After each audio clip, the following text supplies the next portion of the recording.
عمر يقول: لا أسمع أحدا يذكر أن رسول الله صلى الله عليه وسلم قبض إلا ضربته بسيفي هذا.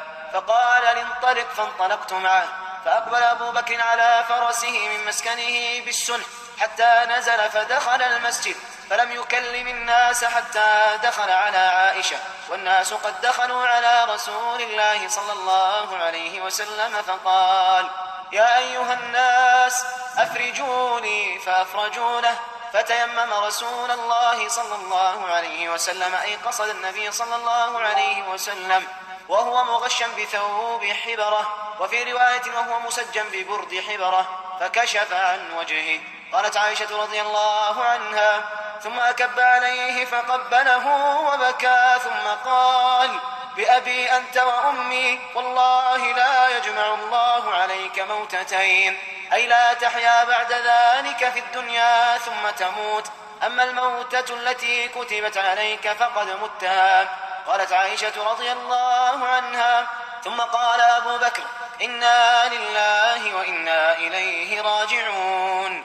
مات رسول الله صلى الله عليه وسلم. قال ابن عباس رضي الله عنهما: فخرج أبو بكر إلى المسجد وعمر يكلم الناس، فقال أبو بكر: اجلس، فأبى عمر أن يجلس، فقال: اجلس، فأبى أن يجلس، فتشهد أبو بكر، فمال الناس إليه وتركوا عمر. فقال أبو بكر: أيها الناس، من كان فيكم يعبد محمدا فإن محمدا قد مات، ومن كان يعبد الله فإن الله حي لا يموت. قال الله تبارك وتعالى: وما محمد إلا رسول قد خلت من قبله الرسل، أفإن مات أو قتل انقلبتم على أعقابكم، ومن ينقلب على عقبيه فلن يضر الله شيئا، وسيجزي الله الشاكرين. قال ابن عباس: والله لكأن الناس لم يكونوا يعلمون أن الله أنزلها حتى تلاها أبو بكر، فنشج الناس يبكون، فتلقاها منه الناس كلهم، فما يسمع بشر إلا يتلوها. قال عمر: والله ما هو إلا أن سمعت أبا بكر تلاها، فعقرت حتى ما تقلني رجلاي، وحتى أهويت إلى الأرض حين سمعته تلاها. علمت أن النبي صلى الله عليه وسلم قد مات.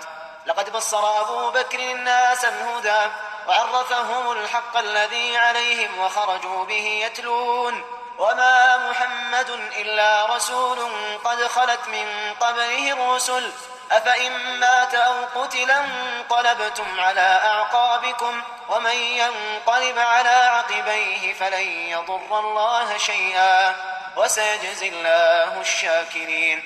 قالت فاطمة رضي الله عنها: يا أبتاه، أجاب ربا دعاه، يا أبتاه، من جنة الفردوس مأواه، يا أبتاه، إلى جبريل ننعاه.